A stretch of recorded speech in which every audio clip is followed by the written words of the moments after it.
వచ్చిన దినం. సంవత్సరంలో 52 శుక్రవారాలు ఉంటే అందులో కేవలం ఇది ఒక్క శుక్రవారం మాత్రమే ఒక మంచి శుక్రవారం అని అభివర్ణించబడుతున్న దినం ఇది. దేవునికి స్తోత్రం. జాగ్రత్తగా వాక్యం మీద దృష్టి పెడదాము. దేవుడు పరలోకంలో అత్యున్నతమైన స్థానంలో ఉంటాడు. అతడు దేవుడు, మనం మానవులు. దేవుడు ప్రజలను ఏం చేయాలి? పరిపాలించాలి. ఎలా పరిపాలించాలి? దుష్టులను శిక్షించాలి. శిష్టులు అంటే మంచివారు. దుష్ట శిక్షణ, శిష్ట రక్షణ. ఇది లోకంలో అందరికీ తెలుసు. దేవుడు చేసిన పరిపాలన, దేవుడు చేసే పరిపాలన సారాంశం ఒకటే: దుష్టులను శిక్షించుట, శిష్టులు అనగా మంచి వారిని రక్షించుట, అంతే. కానీ ప్రభు అయిన యేసుక్రీస్తు వాదన కానీ, ప్రభు అయిన యేసుక్రీస్తు పరిపాలన కానీ ఆ రీతిగా లేదు. ఇందుకు విభిన్నంగా ఉంది. మంచి వారిని రక్షించడం చేస్తున్నాడు, కానీ దుష్టులు ఎవరైతే ఉన్నారో వారిని క్షమించి రక్షిస్తున్నారు. దేవునికి స్తోత్రం. ఇక్కడ శిక్ష అనే దాన్ని మనిషి మీద నుంచి కొట్టివేశారు. మరి పాపానికి శిక్ష లేకపోతే ఎలాగా? కనీసం జరిమానా అయినా ఉండాలి కదా. పాపానికి శిక్ష లేకపోతే ఎలాగా? జరిమానా అయినా ఉండాలి కదా. అర్థం చేసుకోండి, దేవుడు ప్రజలను పరిపాలించేవాడు అంతే. ఎలా పరిపాలిస్తాడు? పరిపాలన సారాంశం చెప్పండి. ఎవరైనా అడిగితే మీరు చెప్పాలి కదా. పరిపాలన సారాంశం ఏంటి? ఎలా పరిపాలిస్తాడు? 2 రూల్స్. అదేంటిది? దుష్టులను శిక్షించడం. దుష్ట శిక్షణ, శిష్ట రక్షణ. శిష్టులు అంటే మంచివారు, వాళ్ళని ఏం చేయాలంట? రక్షించాలి. ఈయన దేవుడు, ఈయన పరిపాలన విభిన్నంగా ఉంది. ఎలా ఉంది? మంచి వారిని రక్షిస్తున్నాడు, ఓకే. కానీ చెడ్డవారు ఎవరైతే ఉన్నారో వారిని క్షమించి రక్షిస్తున్నారు.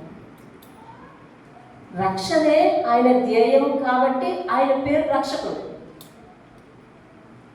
రక్షణే ఆయన ధ్యేయం కాబట్టి ఆయన పేరు రక్షకుడు. శిక్షించటం, అజమాయిషీ చెల్లించటం, రూలింగ్ పరిపాలన చేయటం, రాజదండం పట్టుకుని శాసనాలు చేయటం, రాజ్యాలను స్థాపించటం ఆయనకు లేదు. ఆయన ప్రజలను సంపాదించుకుంటున్నాడు. దేవుని స్తోత్రం. ఎలా సంపాదించుకుంటున్నాడు అంటే, లోకము నుంచి, పాపము నుంచి విడిపించి పరలోక భాగ్యస్తులుగా, పరలోక వారసులుగా వారిని సంపాదించుకుంటున్నాడు. దేవుని స్తోత్రం. రాజు అనగా, దేవుడు అనగా, పరిపాలకుడు అనగా ఏం గెలుచుకుంటున్నాడు అంటే ప్రజల హృదయాలను గెలుచుకుంటున్నాడు. ప్రజల జీవితాలను బాగు చేస్తున్నాడు. ప్రజలందరినీ తన పరలోకానికి భాగ్యులుగా, భాగ్యస్తులుగా, వారసులుగా చేసుకుంటున్నాడు. దేవుని స్తోత్రం. ఈ రాజు పరిపాలన విభిన్నమైన పరిపాలన. ఇతని పరిపాలన పాపిని అనగా చెడ్డవారిని ఏ దశలో ఉన్నప్పటికీ, ఏ స్థితిలో ఉన్నప్పటికీ, ఎలాంటి పాప మురికిలో ఉన్నప్పటికీ కడిగి తన హక్కును చేర్చుకునే పరిపాలన ఈ రాజు పరిపాలన. దేవుని స్తోత్రం. ఈ రాజు చేసే పరిపాలన ఏమండి? నీవు శిక్ష అనుభవించాలి, తప్పదు అని శాసించే పరిపాలన కాదు. నిన్ను నేను రక్షించుకుంటాను, నీ శిక్షకు బదులుగా నేను నా ప్రాణాన్ని చెల్లిస్తాను అని మనందరి శిక్ష, లోక పాపమును మోసుకొని పోయే దేవుని గొర్రె పిల్లని ఆయనకు పేరు. లోకమంతటి పాపము కొరకు ఒకే ఒక్కడు సిలువలో బలి అయిపోయిన దినం ఈ దినము. దేవుని స్తోత్రం. ఆ త్యాగమే కనుక జరగకపోతే లేకపోతే ఆ త్యాగాన్ని చేసింది ఎవరు అంటే విచిత్రమైన విషయం ఏంటంటే ఎవరైతే దేవుడిని పరిపాలన చేస్తున్నాడో ఆ దేవుడే ఈ త్యాగం చేశాడు. ఆ దేవుడు పరలోకంలో ఉండాలి, పరిపాలన చేయాలి. రాజు అన్నవాడు సింహాసనం మీద ఉండాలి, దిక్కూడదు. కానీ నేను ప్రకటించే మీరు వినే రాజు, మీరు వినే యేసు తన సింహాసనం మీద నుండి పాపి ఉన్న స్థానానికి దిగిపోయాడు. పాపి ఉన్న స్థానానికి దిగిపోయాడు. పాపిని సేఫ్ జోన్లో అనగా పరలోకంలో పెట్టడానికి, తన స్థానాన్ని ఇవ్వటానికి, తన స్థానం అంటే పరలోకం తన స్థానమే కదండి, తన స్థానాన్ని ఇవ్వడానికి సిద్ధపడుతున్నాడు. నీకు బదులుగా నాకు బదులుగా శిక్ష అనుభవించడానికి సిలువ మాను మీద నిలబడ్డాడు. అంతే. దేవునికి స్తోత్రం.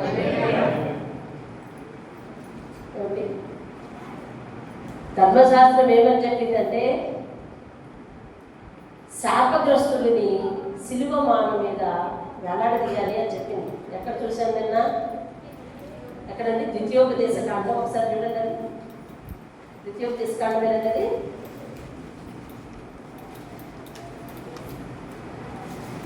గుర్తుందా మీకు? ఎంతండి? సంఖ్యాకాండం 6వ అధ్యాయం అండి. సంఖ్యాకాండం 6వ అధ్యాయం. సంఖ్యాకాండం 6వ అధ్యాయం చూడండి ఒకసారి. సిలువ మాను మీద శాపగ్రస్తుడు, సిలువ మాను మీద ఎక్కిన వాడు శాపగ్రస్తుడు అవుతారు. చదవండి. సంఖ్యాకాండం 6వ కాదు, సంఖ్యాకాండం 6వ అధ్యాయం కాదు, ద్వితీయోపదేశ కాండం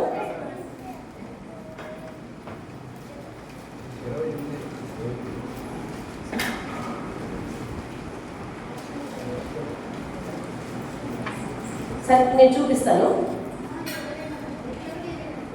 ఏది? ద్వితీయోపదేశ కాండం కదా. ద్వితీయోపదేశ కాండం 21వ అధ్యాయము. ద్వితీయోపదేశ కాండం 21వ అధ్యాయం చూడండి. మరణ శిక్షకు తగిన పాపము ఒకడు చేయగా అతన్ని చంపి మారు మీద వేలాడదీసిన ఎడల చాలు చాలు చాలు చాలు. మరణ శిక్షకు తగిన పాపము ఒకడు చేయగా అతన్ని దేని మీద వేలాడదీయాలంటే మాను మీద వేలాడదీయాలి. సిలువ మాను మీద వేలాడదీయాలి. ఇప్పుడు యేసయ్య దేని మీద వేలాడదీయబడ్డాడు? సిలువ మాను మీద. అతను ఏ నేరం చేశాడు? మరణానికి పాత్రుడా అతడు. ఏ అధికారి అయితే సిలువ శిక్షను జారీ చేయాలో ఆ అధికారే 3 సార్లు తనను మరణములకు పాత్రమైన నేరం ఏది కూడా ఇతనిలో కనపడలేదు అని చెప్పి 3 సార్లు సాక్ష్యం ఇచ్చాడు కదా. దేవునికి స్తోత్రం. మరి ఎందుకు శిక్ష వేసినట్టు? ఇప్పుడు మీరు చదివిన లూకాసు వార్త 23వ అధ్యాయంలో అందరూ సిలువ వేయమని కేకలు వేశారంటే కేకలే గెలిచాయట. ఏం గెలిచిందండి? కేకలే గెలిచాయట.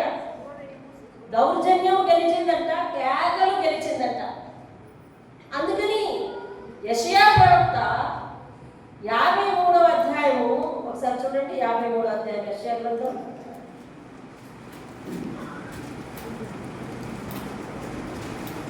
53వ అధ్యాయము 7వ వచనం చూడండి. అతడు దౌర్జన్యము నొందెను, బాధింపబడెను, అయినా కానీ నోరు తెరవలేదు. వదకు బలికి తేబడిన గొర్రె పిల్ల వలె వచ్చు కత్తిరించే వాడి ఎదుట గొర్రె మౌనంగా ఉండినట్లు అతడు నోరు తెరవలేదు. అన్యాయపు తీర్పు నొందిన వాడై అతడు కొనిపోబడిన. అన్యాయపు తీర్పు. దేవుని స్తోత్రము. అన్యాయపు తీర్పు, దౌర్జన్యము, ఏమిటి? బలవంతము, దౌర్జన్యము. ఆయన అన్యాయపు తీర్పు పొందినాడట. ఏ నేరము చేయని అతనిని జనమంతా పట్టుకుని శాపగ్రస్తుని చేసి సిలువ మాను మీద ఎక్కించారు. ఇది మనుషుల యొక్క పాపము అని మనం అనుకోవద్దు. లేఖనాలు నెరవేరబడినట్లు అనగా అనగా అందరి పాపం పోవటానికి ఒకడు బలి అవ్వాలి, లేదా మనుషుల పాపం పోవటానికి బలి అర్పించాలి. అది ఏ విధంగా అర్పిస్తారో మనం తర్వాత చూద్దాం, మీకు లేఖనాలు చూపిస్తాను. ఆ బలి అర్పించే ఆ ఇంటింట అందరి పాపాల కోసం ప్రతి ఒక్కరూ బలి అర్పించే విధానాన్నే లోకమంతటి కొరకు ఒకే ఒక్కసారి దేవుడే మన కొరకు ఏమయ్యాడంటండి? బలి అయిపోయాడు. బలి అయిపోయాడు. ఎలాగే చూడండి, 4వ వచనం, నిశ్చయముగా అతడు మన పాపములను భరించి వ్యసనములను వహించి మొత్తబడని వారిగాను, దేవుని వలన బాధింపబడిన వారిగాను, శ్రమపడిన వారిగాను మనం అతన్ని ఎంచితిమి. మన అతిక్రమ క్రియలను బట్టి, మన అతిక్రమ క్రియలను బట్టి, ఆ కింద లైన్లో ఉంది, మన దోషములను బట్టి. దేవుని స్తోత్రం. యేసయ్య మరణించింది దేనికి? శాపగ్రస్తుడు శిలువ మీద ఎక్కాలి అని అంటే లోకమంతా అదే పట్టుకుంది. యేసయ్య గురించి తెలియని వారందరూ కూడా వారి ధర్మశాస్త్రంలోనే ఉంది శాపగ్రస్తుడు శిలువ మీద పెట్టాలని. కాబట్టి యేసయ్య దేవుడు కాదు, యేసయ్య శాపగ్రస్తుడు కాబట్టి శిలువ మీద అతన్ని పెట్టారు, వారి ధర్మశాస్త్రంలోనే ఉంది అని చెప్తా ఉన్నారు. నిజమే, మన ధర్మశాస్త్రంలోనే ఉంది శాపగ్రస్తుడు శిలువ మీద ఉండాలని. దేవుడు మనందరి కొరకు ఏమయ్యాడని? మన దోషములను బట్టి, మన అతిక్రమములను బట్టి, ఏమండి, మన మన మన రక్షణ కొరకు అతను ఏం చేశాడు అంటే బలి పశువుగా, శాపగ్రస్తుడుగా, అతిక్రమము చేసిన వాడుగా, ఏమండి, నేరస్తుడుగా ఆయన శిలువ మీద ఎక్కడం జరిగింది. దేవుని స్తోత్రం కదా.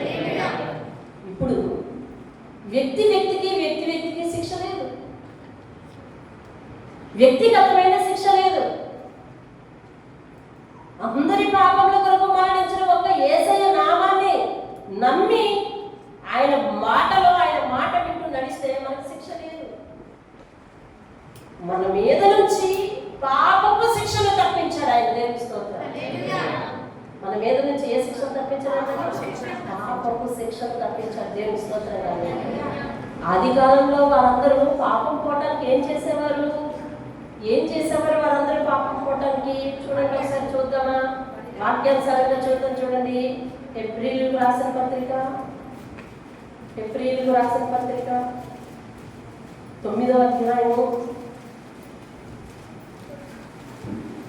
అధ్యాయము నేను చూపిస్తున్న వాక్యాలు జాగ్రత్తగా చూడండి. మనకి చాలా సమయం ఉంది. దేవుని వాక్యాన్ని ఓపికగా నేర్చుకుందాం.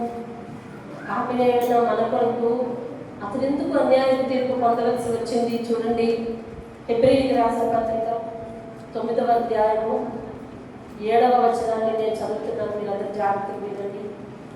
సంవత్సరములకు ఒక్కసారి మాత్రమే ప్రధాన యాజకుడు ఒక్కడే రక్తము చేత పట్టుకొని 2వ గుడారంలోనికి ప్రవేశిస్తాడు. ఆ రక్తము, ఏ రక్తము? ఆ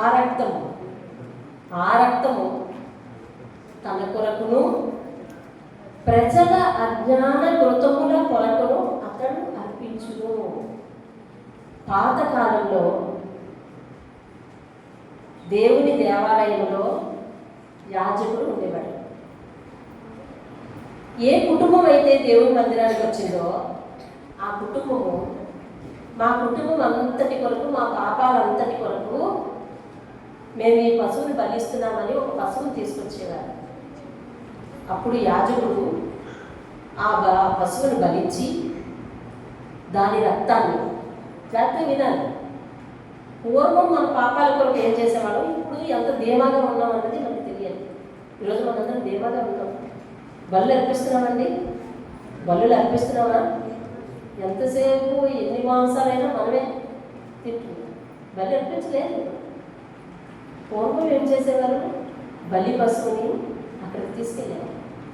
యాజకుడు ఆ పశువుని బలించి రక్తమును చేత పట్టుకుని, ఏమండి, ఎవరెవరి కొరకు అంటే తెలుసండి, తన కొరకు కూడా తాను అలాగే ఇచ్చుకోవాలంట. అంటే అతడు యాజకుడు అయ్యుండి కూడా, మీకు అర్థమవుతుంది, యాజకుడు అయ్యుండి కూడా తన పాపములు పోవటం కోసం కూడా అతడు బలిని ఇవ్వాలి,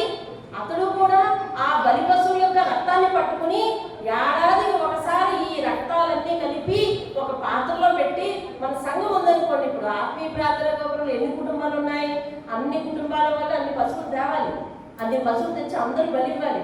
నీ బలి పశువులో కొంచెం రక్తం, నీ బలి పశువులో కొంచెం రక్తం, నీ బలి పశువులో కొంచెం రక్తం. అలాగే సేవకుని కదా, నేను తప్పించుకోవడానికి లేదు, నేను కూడా పాపినే.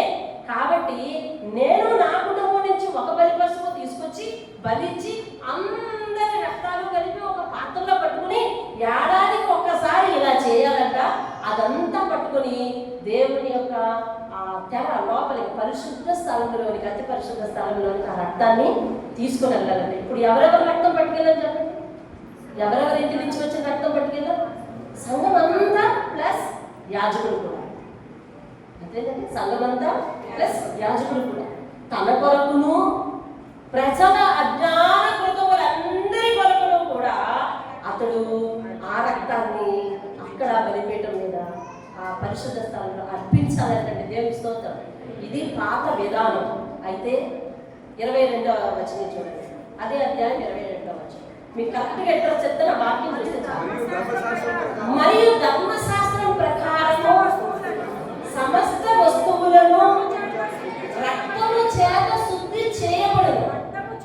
రక్తము చిందింపకుండా.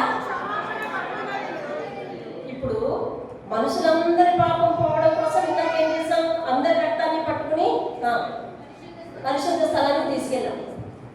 ఆ తీసుకెళ్ళిన రక్తం పరిశుద్ధ స్థలంలో పెట్టి దేవార్పితం అని చెప్పి మళ్ళీ దాన్ని తీసుకొచ్చి ఏం చేయాలని తెలుసా?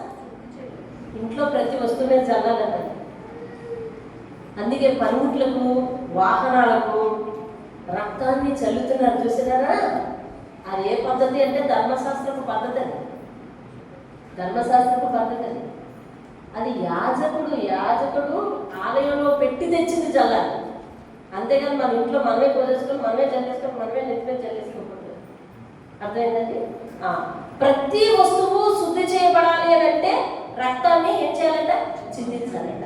రక్తము చిందించబడకుండా పాపక్షమాపణ జరగదు. ఇది ధర్మశాస్త్రంలో చెప్పబడింది. అందుకని ప్రతి యాజకుడు కూడా అలా తీసుకొని వెళ్తాడు. ధర్మశాస్త్రం ఇలా రాసి ఉంది. మరి ఏం జరిగింది? 3వ చూడండి, అదే అధ్యాయం 20వ వచనం. మోషే ప్రతి ఆజ్ఞను ప్రజలతో చెప్పిన తర్వాత ఆయన నీళ్లతోనూ రక్తవర్ణము గల గొర్రె బొచ్చుతోనూ హిస్సోపుతోనూ కోడల యొక్కయు మేకల యొక్కయు రక్తము తీసుకుని దేవుడు మీ కొరకు విధించిన నిబంధన రక్తం ఇదే అని చెప్పుచు గ్రంథము మీదను ప్రజలందరి మీదను ప్రోక్షించెను. అదే విధముగా గుడారము మీదను సేవాపాత్రలన్నింటి మీదను కూడా ప్రోక్షించాడట. నేర్పిస్తూ అర్థమైందండి? మీరు ఒక వరుసలో వస్తున్నారు. యాజకుడు ఏడాదికి ఒకసారి అలా చేయాలి. తెచ్చిన రక్తం ప్రతి వస్తువు మీద జల్లాలి. ఇది విధి. దీని ప్రకారం ఆది కాలంలో మోషే అలా చేశాడు. ప్రతి వస్తువు మీద జల్లాడు. సేవా పాత్రలు మందిరంలోకి ఇక్కడ తీసుకొచ్చి మళ్ళీ ఏం చేయాలంట? మనము ఇగో ఈ మైక్ సెట్ మీద, మైక్ మీద ఏమండి రొట్టె దాంట్లో వేస్తాం. పాత్రలు ఉన్నాయి చూసారండి, పాత్రల మీద, బలిపీఠం మీద, అన్నిటి మీద జల్లాలి. ఇవన్నీ దేవుడి వస్తువులని ఏదేవైతే అన్నామో అన్నిటి మీద జల్లాలి. మోషే అట్లా చేసేటండి. అర్థమైందండి? ఇప్పుడు చూడండి 10వ అధ్యాయం 3వ వచనం. అయితే ఆ బలులు అర్పించుట చేత ఏటేటా పాపములు జ్ఞాపకములకు వచ్చుచున్నవి. పశువుల బలి అర్పించుట చేత ఏటేటా పాపములు అంటే వారందరూ దేనికోసం బలి కోసం తీసుకొస్తున్నారు? ఏడంతా చేసిన పాపాల కోసం, ఏటేటా చేసిన పాపాల కోసం తీసుకొచ్చి బలి అర్పించి, అయ్యా ఈ సంవత్సరం అంతా ఆ పాపం చేసే, ఈ పాపం చేసే పాపాలన్నింటికి బలి ప్రభా వెళ్ళిపోయి మరలా కొత్త సంవత్సరం కొత్త రకాలైన పాపాలు చేసుకుంటూ లేదా పాత పాపాలనే కొనసాగించుకుంటూ సంవత్సరం చివరిలో గొర్రె పొద పట్టుకుపోతా అనే స్థితికి మానవుడు వచ్చేసాడు. మరి ఏం జరిగింది చూడండి 5వ వచనం 4వ వచనం. ఏలయనగా ఎడ్ల యొక్కయు మేకల యొక్కయు రక్తము పాపములను తీసివేయుట అసాధ్యము కాబట్టి పోయింది గొర్రె అని చెప్పి పాపాన్ని మానక మనుష్యుడు ప్రవర్తిస్తూ వచ్చాడు. అందుకే ఏటేటా పాపం ఏమవుతుందంట? జ్ఞాపకం వస్తాయి. పోతే పోయింది గొర్రె.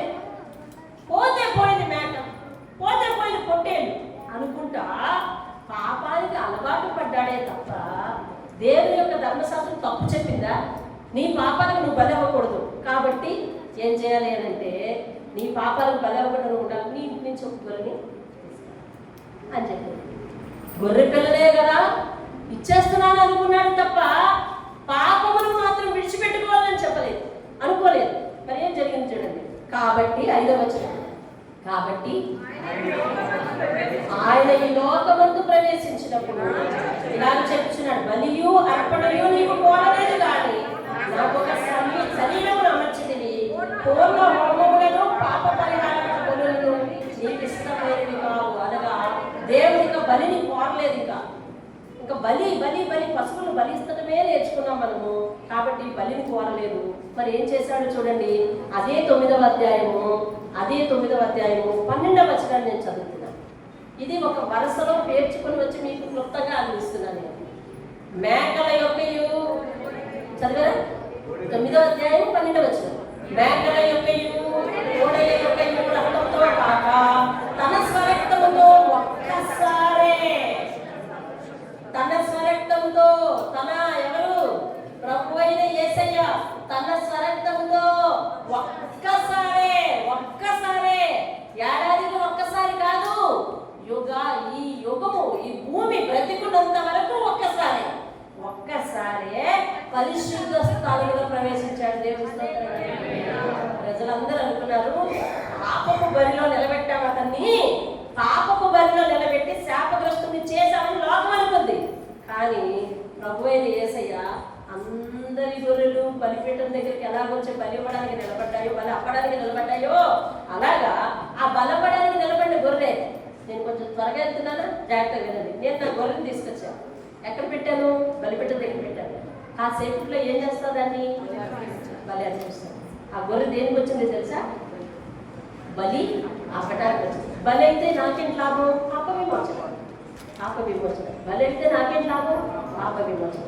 అలాగా ప్రజలందరి కొరకు, భూమి అంతటి కొరకు ఏమండి ఆయన పరిశుద్ధ స్థలంలోనికి వచ్చి బలి పశువుగా మారి తన రక్తమును, తన సొంత రక్తమును ఒక్కసారే మనందరి పాపాలు విడిపించడం కోసం తానే బలి అయిపోయాడు. దేవుని స్తోత్రం. హల్లెలూయా.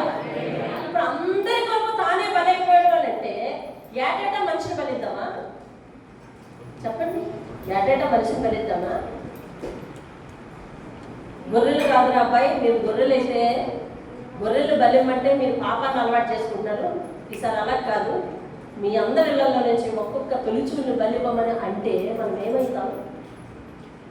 ఆలోచించండి, లోకం ఆలోచించండి. అలా అంటే ఏమవుతాం? అసలు గొర్రెలు కాదు, మీ ఇంటి దగ్గర నుంచి పశువులు బలి ఇవ్వటం వల్ల మీలో పాపం పోలేదు కాబట్టి, పాపాన్ని మీరు మానడం అనేది నా లక్ష్యం కాబట్టి, మీ ఇళ్లలో నుంచి ఒక తొలిచూరు మనిషి నాకు బలి అవ్వాలి అంటే ఏం చేస్తాం? ఏం చేయలేదు. కాబట్టి తానే మనందరి కొరకు తన స్వరక్తమును ఇవ్వటానికి మన ఇంట కుమారునిగా ఆయన జన్మము గురించి ప్రవచనం చెప్పేటప్పుడు ఏలయనగా కుమారుడు మనకు అనుగ్రహించబడేను. దేవుని స్తోత్రం. రాజ్య భారము ఉన్న అతడు సమాధానకర్త, అతడు ఈ లోకానికి అధిపతి అతడు అని ఆయనకు పేరు పెట్టబడును. సమాధానకర్త అయిన దేవుడు ఇచ్చాడంట బలి. ఎలాంటి బలి ఇచ్చాడంట తెలుసండి? తనని తాను ఎలాగ బలి ఇచ్చాడంట తెలుసా? సమాధానార్థమైన శిక్ష. దేవుని స్తోత్రం. ఎక్కడున్నది? యెషయా గ్రంథం 53లో చదివాము. ఏమంట? ఒకసారి చదివేయండి. మళ్ళీ ఇక్కడికే రావాలి, మళ్ళీ పేజీలు తెలుసుకోవద్దు. అదిగోండి ఎక్కడున్నది? 5వ వచనం చూడండి. మన అతిక్రమములను బట్టి గాయపరచబడ్డాడు, మన దోషములను బట్టి నలుగొట్టబడ్డాడు, మన సమాధానార్థమైన శిక్ష అతని మీద పడింది. దేవుని స్తోత్రం. ఏది సమాధానం అంటే ప్రశ్న ఉండాలి కదండి. సమాధానము అంటే ప్రశ్న ఉండి తీరాలి కదా. ప్రశ్న ఏంటి? మనిషి యొక్క పాపం పోవడం జరుగుతుందా? మనిషి పాపమును పూర్తిగా మానివేయగలడా? మనిషి పాపము పూర్తిగా మానివేసుకుని పరలోకం వెళ్ళగలడా అంటే అంతా చెప్పింది, అది జరగదు. మనిషి మంచిగానే ఉంటాడు, పాపిగానే ఉంటాడు, నిరంతరం బలించుకుంటూ ఉంటాడు, ఇంకా వాడికి శిక్షే అన్నది. కానీ ప్రభువైన యేసుక్రీస్తు అంటాడు తన మరణంతో, నేను బలైన తర్వాత నా మనుషులందరూ కూడా మారదని అనుకున్నాడు. దేవాది దేవుడు తాను ఒక్కసారే బలైపోయాడు కాబట్టి మనుషులు పాపాన్ని మానివేస్తారని ఆశించి ఆయన ఎవరు మానివేసి తిరిగితే వారందరికీ రక్షణ సిద్ధమని చెప్పాడు. దేవుని స్తోత్రం. అందుకనే మార్కు సువార్తల శిష్యులందరితో చివరిలో అంటున్నాడు 16వ అధ్యాయం చివరిలో, నమ్మి బాప్తిస్మం పొందిన వారికి రక్షణను ప్రకటించాడు. లోక పాపములందరినీ మోసుకొని పోయి గొర్రె పిల్లగా నేను బలయ్యాను. ఎవరు క్రీస్తు రక్తమును నమ్మి ముందుకు వస్తారో వారికి రక్షణ అని ప్రకటించండి, నమ్మకపోతే వదిలిపెట్టండి అని చెప్పాడు. దేవుని స్తోత్రం కదా. అయితే ఇప్పుడు ఏం చేశాడంటే ఈయన ఒక్కసారే పరిశుద్ధ స్థలములో ప్రవేశించాడంట. అదిగో చూడండి, అదే అధ్యాయము 28వ వచనం. అలాగుననే క్రీస్తు కూడా అనేకుల పాపములను భరించుటకు ఒక్కసారే అర్పింపబడి తన కొరకు కనిపెట్టుకుని ఉంటూ వారి రక్షణ నిమిత్తము పాపము లేకుండా రెండవసారి మళ్ళీ ప్రత్యక్షమవుతాడు. దేవుని స్తోత్రం. పాపం లేకుండా మళ్ళీ రెండోసారి మన కొరకు ఏం అవుతాడంట? ఎవరి కొరకట తెలుసా? ఎవరి కొరకట? అక్కడ రాసింది చూడండి, ఎవరి కొరకట? తన కొరకు కనిపెట్టుకుని వారి కోసం. ఇప్పుడు ఇక్కడ ఉన్న వాళ్ళందరూ శ్రద్ధగా ఆయన వాక్యం మీద ధ్యానం ఉంచుతున్నామంటారా? ఉంచితే నీవు ఆయన కోసం కనిపెడుతున్నావు అనమాట. కనిపెట్టు వారి కొరకు ఆయన మళ్ళీ ఏమొస్తాడంటే రెండవసారి మళ్ళా ఈ భూమి మీదకు ప్రత్యక్షం అవుతాడట. దేవునికి స్తోత్రాలు. హల్లెలూయా. ఒకసారి చూడండి, హెబ్రీయులకు పత్రిక 10వ అధ్యాయం 10వ వచనం. యేసుక్రీస్తు యొక్క శరీరము ఒక్కసారియే అర్పింపబడుట చేత ఆ చిత్తమును బట్టి మనము అది అయిపోయింది ప్యూరిఫికేషన్. ఒక్కసారి అర్పింపబడుటను బట్టి మనం అందరం ఏమయ్యామంటే పరిశుద్ధపరచబడ్డాము. దేవుని స్తోత్రం కలండి. మరియు 11వ వచనం, మరియు ప్రతి యాజకుడు దినదినమును సేవ చేయొచ్చు పాపములను ఎన్నటికీ తీసివేయలేని ఆ బలులు. ఎట్ల యొక్క మేకల యొక్క బలులట పాపముని ఎన్నటికీ తీసివేయలేవు. కాబట్టి ఒక్కసారే పరిశుద్ధుడు ఏం చేశాడంట? బలి అయిపోవడం వలన మనకి ఏమైందంటండి? పాప క్షమాపణ, పరిశుద్ధపరచబడ్డామంట. దేవుని స్తోత్రం. నీ మీదకు నా మీదకు పరిశుద్ధ అభిషేకం కలిగింది ఆయన రక్తము వలన. దేవుని స్తోత్రం. ఒక గొర్రెని బలిస్తే కళ్ళారా చూస్తూ చూడలేవు కదా, అలాంటిది దేవాది దేవుడు ఈ లోకానికి వచ్చి నా కోసం, కారణం నేనా, నా కోసం బలయ్యాడు అని అంటే ఈరోజు ఎలర్ట్ కావాల్సింది, సరిదిద్దుకోవాల్సింది. ఒక మాట మాట్లాడతాను ఏమనుకోవద్దు, మన జ్ఞానేంద్రియాలను దగ్గర పెట్టుకొని భక్తి చేయవలసింది నేనే కదా. చెప్పండి, నేనే కదా? నేనేనా మీరా? నేనే కదా. దేవుని స్తోత్రం. దేవుడు నా కోసం మరణించాడు అంటే జ్ఞానేంద్రియాలను దగ్గర పెట్టుకొని భక్తి చేయాల్సింది నేను. నాకెవరికి చెప్పక్కర్లేదు. నా కోసం దేవుడు బలయ్యాడు. ఇంకా అంతకంటే నాకు 10 మంది బోధించాల్సింది ఏముంది? నేను ఇంకా మారడానికి నాకు ఇంకా బోధ బోధ బోధ మారు మారు మారు అని అనవసరం లేదండి. దేవాది దేవుడు మీ కొరకు బలయ్యాడు అంతే. ఇదిగో ఇక్కడ ఇక్కడ ఇక్కడ అనగా ఈ క్రైస్తవ సమాజంలో, ఈ యొక్క భక్తిలో, ఈ యొక్క మార్గంలో, యేసయ్య మార్గంలో ఉన్నది ఏమిటి, లోకంలో లేనిది ఏంటంటే, లోకంలో నువ్వు ఏటేటా పశువుల రక్తాన్ని బలించుకోవాలి. బలించుకున్నా కానీ నీ మీద నుంచి పాపపు దోషము పోదు. బైబిల్ చెప్తుంది, పరిశుద్ధ గ్రంథం చెప్తుంది. మరి ఎవరు బలి అవ్వాలి? పాపము లేనివాడు, పాపము లేకుండా పుట్టినవాడు మన కోసం బలి అవ్వాలి. మనుష్యుల పాపము పోవడానికి మనుష్యుని రక్తం కావాలి. మనుష్యుల పాపం పోవడానికి మనుష్యుని రక్తం కావాలి. అయితే మన ఇంటిలో నుంచి ఎవరిని ఇవ్వగలం చెప్పండి? ఇంటి యజమానికి ఆయన పోతాడా మా అందరి పాపం పోవడానికి? మా ఇంటి నుంచి మా చందు బలేకో బాబు మరి మా అందరిని పోషించే బాధ్యత నువ్వే వెళ్ళంటానా? లేదు అలా కాదు, నేను మిగతా 2 పిల్లల్ని చూసుకుంటాను, నువ్వు వెళ్ళంటాడా? లేదు అలాగా కాదు, మనకు తొలిచూరు దేవునికి ఇద్దామని పెద్ద పాత్ర ఇస్తానా? లేకపోతే కడసారుతానే చిన్నదాన్ని ఇస్తానా? ఎవ్వరు మీ కుటుంబం అంతా ఎవరిని నష్టపోవద్దమ్మా. అందరి కోసం నేనే ప్రాణాలను అర్పించి మనందరి కుటుంబాల్లో ఒక సేఫ్ జోన్లో ఉంచిన మహామహుడైన దేవుడు. అతను దేవుడు అండి. దేవుడు మన కుటుంబాలు చెక్కు చెదరకుండా ఏమండి, మన కాపురాలు ఏమండి ఏం అవ్వకుండా మనందరూ సంతోష సమాధానంతో ఉండటానికి, మన మీద నుంచి పాపభారం ఫ్రీగా పోవటానికి, ఆయన మన మీద నుంచి పాపభారం ఫ్రీగా పోవటానికి. మీకు పదాలు అర్థమవుతాయి కదా, పరిశుద్ధాత్మ మాట్లాడుతున్నప్పుడు మీ హృదయాన్ని ఇవ్వండి. మన మీద నుంచి పాపభారం ఫ్రీగా పోవటానికి అతడు చాలా ఖరీదైన శిక్ష భరించాడండి. ఏ ఒక్కరు భరించలేనటువంటి శిక్ష. సామాన్యుడైతే, నిజముగా ఆయన మనిషి అయితే, అట్లేంటండి మనిషి రూపంలో ఉన్న దేవుడు అతడు, నిజముగా ఆయన మనిషి అయితే ఆ శిక్షలను ఎవ్వరు కూడా భరించలేరు.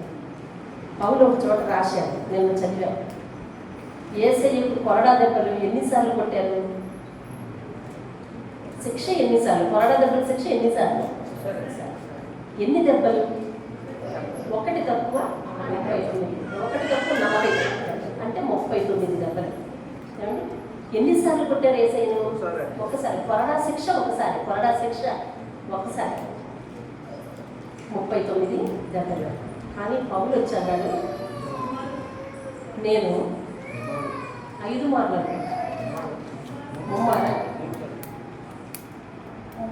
1 తక్కువ 39 కొరడా దెబ్బలు తిన్నాను అన్నాడు. కంపేర్ చేస్తే పౌలు గొప్పవాడా యేసయ్య కంటే? అలా అర్థం కావడానికి ఏమాత్రం లేదు. ఈయన కొరడ వేరు, ఆయన కొరడ వేరు. ఈయన సిలువ వేరు, శిష్యుల సిలువలు వేరు. ఈయనకు అమలు చేసిన ప్రతి శిక్ష కూడా కఠినమైన ఘోరమైన శిక్ష. నిజానికి మానవ మాతృలు ఎవ్వరూ కూడా భరించలేనటువంటి శిక్ష. అర్థమైందండి? మేకులు మానులోనికి వెళ్ళాలి అంటే మన పాత వీడియోలో ఉంటాయి చూడండి, ఇప్పుడు సమయం కాలేదు. సిలువ చెక్క మందనంతా చేతిలో నుంచి చెక్కలోనికి దూరిపోవాలి అంటే ఎంత అంగుళాలు, ఎన్ని అంగుళాలు మేకు ఉపయోగించాలి. అలాంటి మేకు చేతిలో నుంచి పోతే ప్రాణం నిలబడుతుందా మనిషికి? కాళ్ళకు మేకులు వేయడానికి దుండగులు కాలు మీద కాలు పెట్టి మానులోనికి మేకెళ్ళాలి అంటే ఎంత పెద్ద మేకులు ఉపయోగించారు. మానవ మాత్రమే ఆ మేకు దిగితే ఇంకనూ ప్రాణంతో సిలువలో అంతకాలం వేలాడేడా? ఆలోచిస్తే అందుకనే పౌలు రాసిన శిక్షలు ఈయన పడిన శిక్షలు ఒకటి కాదు. అంటే కొంతమంది కట్లాంటి ఆలోచన వస్తుంది, ఆయన ఒకసారి పడ్డాడు, ఈయన 3 సార్లు పడ్డాడు. 5 మార్కులు ఏమండి? ఎంత మేకుండాలి పైగా ఏమండి? ఒకసారి మనము మన మనసులు ఎందుకు కరగట్లేదు తెలుసునండి. మనం ఎందుకు దేవుడు అంటే నీతిగా నిజాయితీగా బ్రతకలేకపోతున్నాం, దేవుడు బిడ్డలని చెప్పుకొని కూడా ఎందుకో తెలుసా? మనలో ఇంకా ఆ పాపపు ధోరణి, ఆ చెడు మాటలు, ఆ యొక్క పాపపు ఆ ఛాయ అది ఇంకా ఎందుకు ఉంటుందో తెలుసా? అంటే ఇంకా మనలో కనికరం ఎందుకు ఉండటం లేదో తెలుసా? ఏమండి? మనలో పోనీలే అవకాశం ఇద్దామనే అలవాటు ఎందుకు ఉండటం లేదో తెలుసా? మనమే మన కోసమే అనే స్థితి ఎందుకు ఉంటుందో తెలుసా? ఏమండి? ఆలోచించాలి. అదే స్థానంలో మనల్ని పెట్టుకొని ఆలోచించాలి. చేతులు ఊడి మనిషి బరువంతా నేల పడిపోకుండా ఉండడం కోసం మేకును తెగొట్టి తాళ్ళతో కట్టారు. ఎక్కడ? చేతుల దగ్గర మేకును తెగొట్టి తాళ్ళతో కట్టారు. మిగిలిన బరువంతా దేని మీద వెళ్ళాలండి? కాళ్ళ మీద వెళ్ళాలి. బరువు మేకులో నుంచి తోస్తా ఉంటే మాంసము ఎంత నొప్పి వస్తుంది ఆలోచించండి. సామాన్యమైన విషయం కాదు.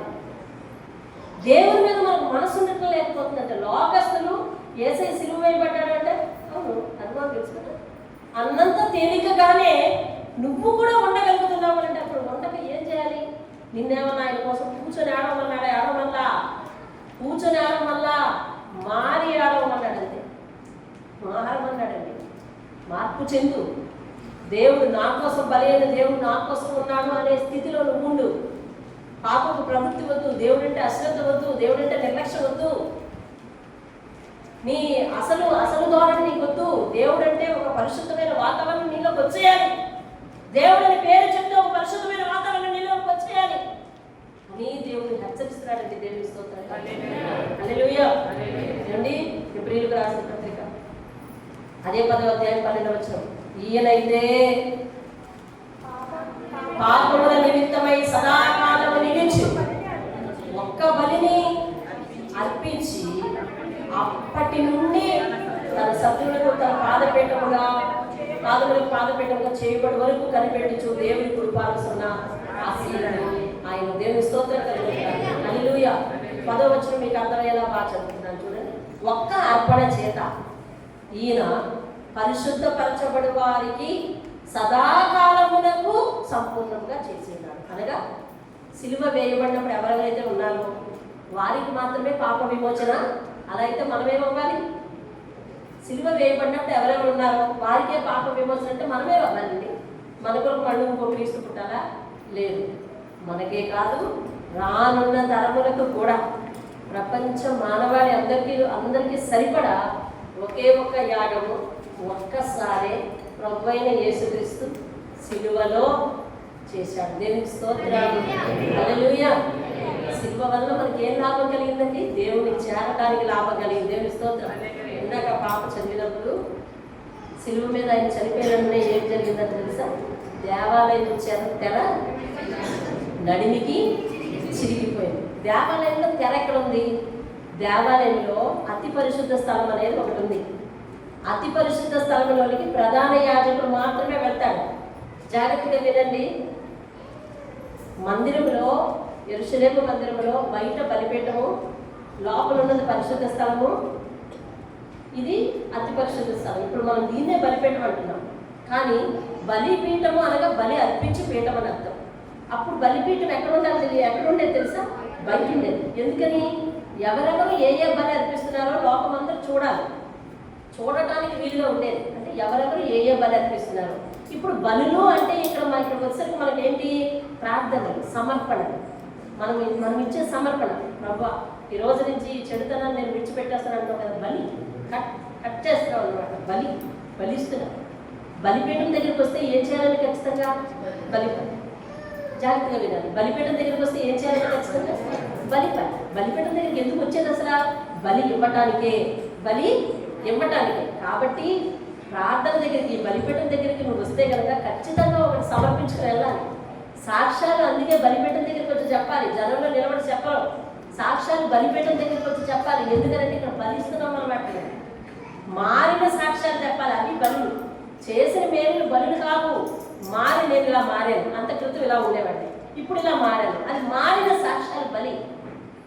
దేవునికి బలి ఇవ్వటం. బలిపీఠం దగ్గరికి వచ్చిన ప్రతి ఒక్కరు బలి ఇచ్చి తీరాలి. అనగా ఇక్కడికి వచ్చి ప్రార్థన చేసుకుని మనం ప్రతి ఒక్కరు కూడా మన మనసులో చెడుని కట్గా అంటే కొంచెం విడిచిపెట్టేస్తా బలి ఇచ్చేయాలి దేవునికి. అందుకనే అబ్రహాం తన కుమారుడు బలిపడానికి ఎక్కడికి తీసుకెళ్ళాడు? అందరు చెప్పాలి. కొండ మీదకి తీసుకెళ్ళాడు. బలి ఇచ్చాడా? ఇవ్వకుండా దిగిపోయాడు.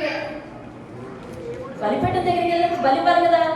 అందుకోసమే బలిపీఠం దగ్గరికి వచ్చిన వాళ్ళు బలి ఖచ్చితంగా ఇవ్వాలి. కాబట్టి కుమారుని తప్పించిన దేవుడు వెంటనే పొదలో గొర్రెపిల్లను చూపించాడు.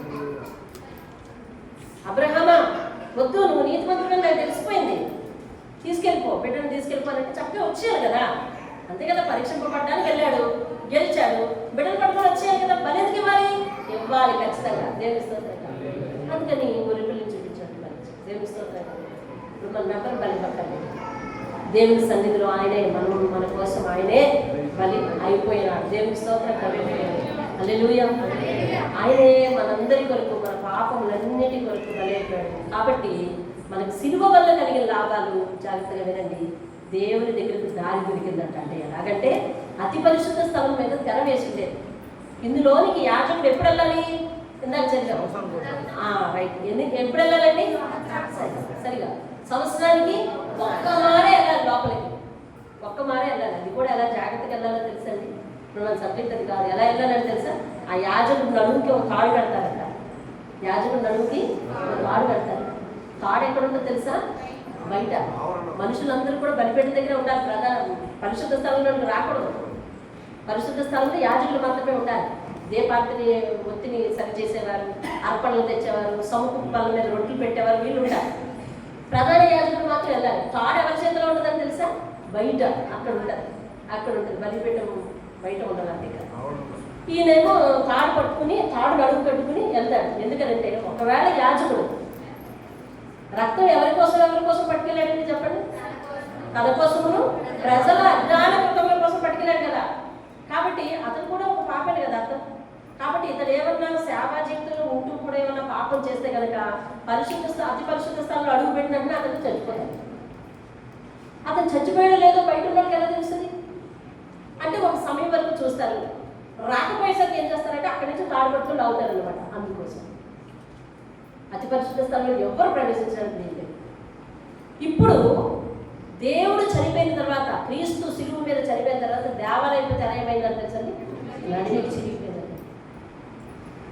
దాన్ని ఇటువైపు అటువైపు ఏమండి కొన్ని బలమైన గుర్రాలు లాగితే కానీ అది చిరగదంటండి. అంత పటిష్టమైన తెర. అలాంటిది చిరిగిపోయిందండి. దానంతలదే భూకంపం వచ్చింది, దానంతలదే చిరిగిపోయింది. ఇప్పుడు ఏమైంది తెలుసా? దేవుడు నేరుగా ప్రజలకు కనబడుతున్నాడు. దేవుని స్తోత్రం. మనం ఎక్కడికి వచ్చేసామండి? పరిశుద్ధ స్థలంలోకి వచ్చేసాం. అతి పరిశుద్ధ స్థలం మీద యాజకుడు ఉంటుంది. దీని మీదకి వచ్చి మీరు కూడా భర్జరీ చేస్తారన్నారు.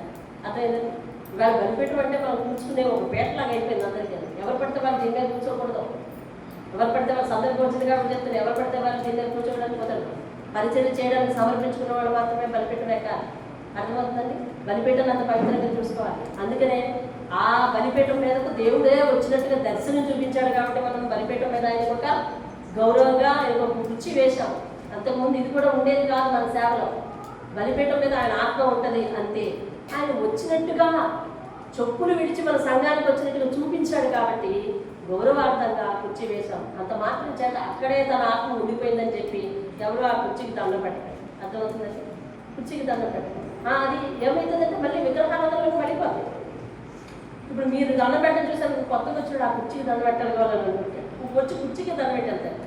కాబట్టి అలా కాదు, అలా కాదు. ఆయన గౌరవార్థం. ఆయనే దీని మీద సింహాసనం మీద కూర్చోవలసిన వాడు. ఆయనే బలిపీఠం మీద ఉంటాడు.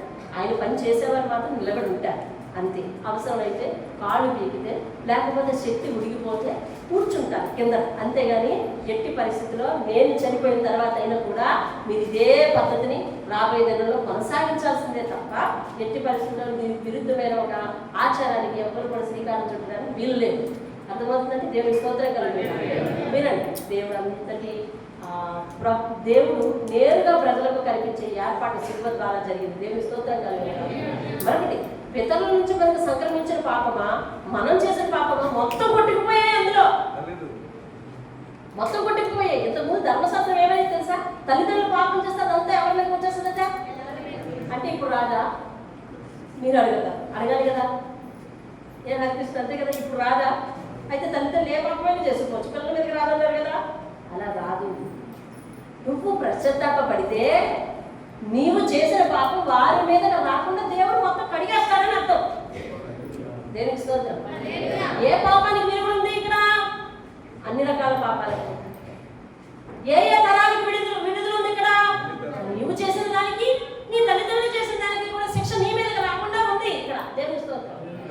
అదనమాట ప్రభు యొక్క త్యాగము మనకి అందుకు ఉపయోగపడిందండి. దేవుని స్తోత్రం. హల్లెలూయా. శిక్ష మనకు పడకుండా దేవుడు ఏమయ్యాడు తెలిసిన? అడ్డుగోడగా నిలబడ్డాడండి. దేవుని స్తోత్రం. హల్లెలూయా. శిక్ష మనకు పడకుండా. లేకపోతే మనం ఏమవ్వాలో తెలుసునండి? మనం ఏమవ్వాలో తెలుసా? మరణించిన తర్వాత ఆయన ఎదురు నిలబడాలి. అప్పుడు మన చెట్ల తిరిగేసి మనం శిక్షిస్తాడు. ఇప్పుడు అది లేదా అంటే లేకపోవచ్చు. ఉంటే భక్తి జీవితాన్ని బట్టి తీర్పు నుంచి నేను తప్పించడానికే దేవుడు చంపడింది. దేవుని స్తోత్రం. అంతేగాని మనం దేవుడిని నమ్మిన తర్వాత కూడా ఇంకా పాప జీవితంలో ఉంటారంటే ఖచ్చితంగా మనం తీర్పులో నిలబడతాం. తీర్పు మనకు ఉంటుంది. మన క్రియలను బట్టి మనకు నరకం కూడా రావచ్చు. ఎవరికి? బాప్తిజం తీసుకున్న వారికి. రొట్టె ద్రాక్షరసం తీసుకున్న వారికి నరకం వస్తుందా? రావచ్చు. నువ్వు అదే తీరులో ఉంటే. ఏ తీరు? ఏటేటా ఫలిస్తున్నా, ఏటేటా పాపాలు గుర్తొస్తున్నాయి చూసావా? పాపాలు విడిచిపెట్టిన తీరులో ఉంటే కనుక మనము నరకం కూడా రావచ్చు. కాబట్టి నరకము నుంచి తప్పించుటకే క్రీస్తు యేసు లోకములకు వచ్చెను. దేవుని స్తోత్రం కలుగును. నశించిన దాన్ని వెనక రక్షించుటకు క్రీస్తు యేసు లోకములకు వచ్చెను. తిమోతి పత్రికలో చెప్తున్నాడు, పాపలను రక్షించుటకు క్రీస్తు యేసు లోకములకు వచ్చిన మాట మరి నమ్మదగినది, పూర్ణాంగీకారం యోగ్యమైనదిగా ఉన్నది అని చెప్తున్నాడు. దేవుని స్తోత్రం కలుగును గాక. హల్లెలూయా, హల్లెలూయా. ప్రార్థన చేద్దాం. విన్న వాక్యం బట్టి ప్రార్థన చేద్దాం. మహోన్నతుడైన స్తోత్రములు, సర్వాంతర్యామి నీకు వందనాలు.